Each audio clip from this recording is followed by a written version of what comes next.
Hello दोस्तों, डूबती नैया पर सवार होने का जोखिम कौन लेता है। लेकिन ये कहानी उस शख्स की है जिसका सामना हर मोड़ पर मुश्किल हालात से हुआ है। जी हाँ दोस्तों, बात कर रहे हैं हम जिनका नाम है रतन टाटा, जो कि जन्म से काफ़ी नामी परिवार में जन्म लिए थे। बाद में इनके माता पिता के विवाद की वजह से इनका पालन पोषण इनकी दादी ने किया और अच्छी पढ़ाई करवाई। विदेश में पढ़े लिखे जब कारोबार शुरू करने की बात आई तो फिर से कठिन हालात से गुजर रही कंपनी की जिम्मेदारी सौंप दी गई। लेकिन बचपन से ही ऐसे हालातों का सामना करने की आदत यहाँ काम आई। उससे मुंह मोड़ने के बजाय उसे काफ़ी फायदे में ला दिया। ये कहानी है महान बिजनेसमैन रतन टाटा जी की। हाँ दोस्तों, मैं हूँ आकाश अवस्थी। आज के इस वीडियो में हम आपको बताएंगे रतन टाटा की लाइफ स्टोरी, सक्सेस स्टोरी और उनकी कुल संपत्ति यानी नेटवर्थ के बारे में। उससे पहले अगर आप चैनल पर हैं नए तो चैनल को कर दीजिए सब्सक्राइब और वीडियो अगर पसंद आए तो वीडियो को कर देना लाइक।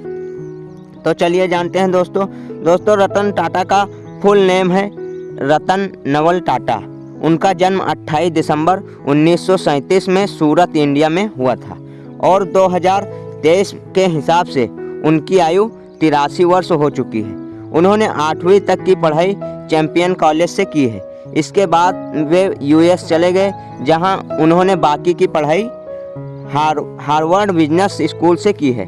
इन्होंने अपनी ग्रेजुएशन आर्किटेक्चर फील्ड में की है। कॉर्नेल यूनिवर्सिटी यूएस से रिपोर्ट के मुताबिक रतन टाटा अपने स्कूल में इंटेलिजेंट स्टूडेंट थे। ग्रेजुएशन के बाद इन्होंने अपना करियर आर्किटेक्चर में बनाना चाहा, लेकिन वे बिजनेसमैन परिवार से बिलोंग करते थे, इसलिए उन्होंने अपना करियर बिजनेस लाइन में बनाने की शुरुआत कर दी। पेशों से रतन टाटा जी बिजनेसमैन, फिलैंथ्रोपिस्ट और इन्वेस्टर हैं। चलिए दोस्तों, अब बात करते हैं रतन टाटा के करियर के बारे में। 1961 में इन्होंने पहली बार जॉब की शुरुआत की। टाटा स्टील के यहाँ अपना पहली जॉब शुरुआत की। वे प्लास्टर पेरिस और पत्थरों के सप्लायर को मैनेज किया करते थे। टाटा स्टील में काम करने के बाद उन्होंने टाटा के हर कंपनी में कोई ना कोई डिफरेंट जॉब की और उसी वजह से इन्हें 1971 में टाटा ग्रुप की टीवी और रेडियो बनाने वाली नेल्को की कंपनी सौंपी गई। ये कंपनी उस वक्त घाटे में जा रही थी। 1971 से 1974 तक रतन टाटा ने इस पर दिल जान से अपनी मेहनत की और 4 साल में मार्केट में इसे एक अलग पहचान दिलाई। लेकिन बाद में कुछ इश्यूज के कारण इस कंपनी को बंद करने की नौबत आ गई। उनके ज़िंदगी का ये सबसे पहला फेलियर था। लेकिन हार न मानते हुए इसके बाद उन्होंने एक और डूबी हुई कंपनी टाटा एक्सप्रेस मिल को खड़ा करने की कोशिश की, लेकिन यहाँ भी इन्हें असफलता ही मिली। 1991 में इन्हें टाटा ग्रुप का चेयरमैन बनाया गया। अब तक इन्होंने बिजनेस की इतनी नॉलेज हासिल कर ली थी। अगले 21 साल में लगातार मेहनत करने में टाटा कंपनी को इंटरनेशनल लेवल तक ले गए और अपनी कंपनी को एक्सपेंड करते गए।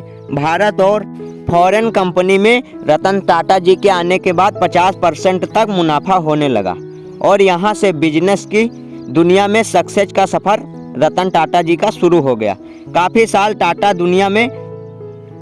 ग्रुप में काम करने के बाद इन्होंने काफ़ी सारी कंपनी को खरीद लिया, जिसमें टाटा मोटर्स के साथ साथ लैंड रोवर, जैगुआर तथा साथ ही साथ टाटा टी के साथ टेटली व टाटा स्टील के साथ कोरस और भी कंपनी को इन्होंने खरीद लिया।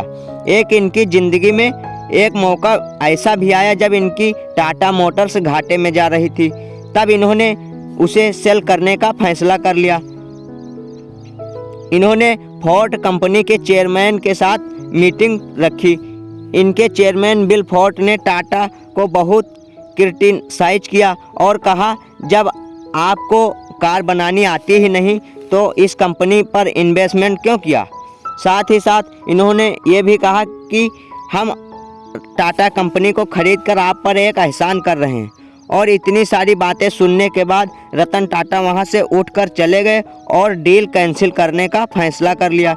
इतनी बातें सुनने के बाद रतन टाटा ने फैसला किया वे टाटा मोटर्स को मार्केट में सक्सेसफुल बनाकर दिखाएंगे।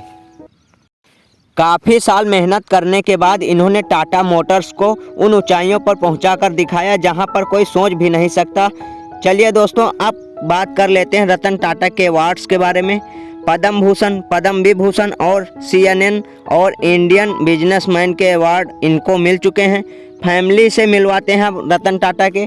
रतन टाटा के फैमिली में पिता का नाम नोवेल टाटा, माता का नाम सोनी टाटा, भाई का नाम नोएल टाटा। इनके भाई सौतेले हैं क्योंकि बचपन में इनके माता पिता में झगड़ा होने के कारण ये दोनों आपस में तलाक ले लिए थे, इसलिए इनका पालन पोषण इनकी दादी नवाजबाई टाटा ने किया था। चलिए दोस्तों, आप जान लेते हैं इनके कुल नेटवर्थ यानी कुल संपत्ति के बारे में। इनको सबसे ज़्यादा जिस कंपनी से कमाई होती है वो है टाटा स्टील लिमिटेड। इसकी हर महीने की कमाई 1,60,000 करोड़ रुपए है। इस कंपनी में टोटल 32,000 एम्प्लॉयज़ हैं। टाटा मोटर्स वर्ल्ड वाइड में 195 कंट्रीज में अपनी कार सेल करती है। इससे पर मंथ 2,90,000 करोड़ रुपए मिलता है। इसमें टोटल 80,000 एम्प्लॉयज़ काम करते हैं। दोस्तों, रतन टाटा की ऐसी बहुत सारी कंपनियां हैं जिसमें भारी कमाई होती है। अब बात करते हैं इनके कुल नेटवर्थ। टोटल इनकम इनका है लगभग 18,000 करोड़ रुपए। चलिए बात करते हैं अब घर के बारे में, रतन टाटा के घर और कार्स के बारे में। ये अपनी फैमिली के साथ मुंबई कोलाबा में रहते हैं। इनके घर की कीमत 150-150 करोड़ रुपए है। अब बात करते हैं जेट्स कलेक्शन की। जेट्स कलेक्शन के बारे में, इनके पास एक रेड फरारी है जिसकी कीमत 4 करोड़ रुपए है। इनके पास मर्सिडीज XL 500 है जिसकी कीमत 3 करोड़ रुपए है। और इनके पास एक गोल्ड नैनो कार है जिस सबसे महंगी कार है जिसकी कीमत 22 करोड़ रुपए है। इस कार की बॉडी स्पेशल गोल्ड से बनाई गई है। और इनके पास Jaguar XJL supercharger car है जिसकी कीमत 2 करोड़ है। और भी इनके पास बहुत सी गाड़ियां हैं। अब रतन टाटा के पास एक हवाई जहाज़ डेल्स फैल्कन है जिसकी कीमत 215 करोड़ रुपए है। यह प्राइवेट जेट है। दोस्तों, इनकी दादी जिन्होंने इनका पालन पोषण किया उनका नाम नवाजबाई टाटा है। बचपन में ही इनके माता पिता ने तलाक लिया। दोस्तों, रतन टाटा अपनी कमाई का 65% पैसा लोगों की मदद के लिए दान में देते हैं। यही कारण है वे दुनिया के अमीर व्यक्ति में शामिल नहीं हैं, लेकिन लोग उन्हें दिल का बहुत ही अमीर मानते हैं। तो ये थी कहानी हमारे सबसे नंबर 1 बिजनेसमैन के रतन टाटा की, जिसको हमने आपके सामने गहराई से पेश करने की कोशिश की। आपको वीडियो कैसी लगी कमेंट बॉक्स में ज़रूर बताएं और कमेंट में आई एम रिच ज़रूर लिख दें। और अगर आप रतन टाटा को अपना इंस्पिरेशन मानते हैं तो चैनल को सब्सक्राइब और वीडियो को लाइक करना ना भूलिएगा। मिलते हैं आपको नेक्स्ट वीडियो में, तब तक के लिए जय हिंद।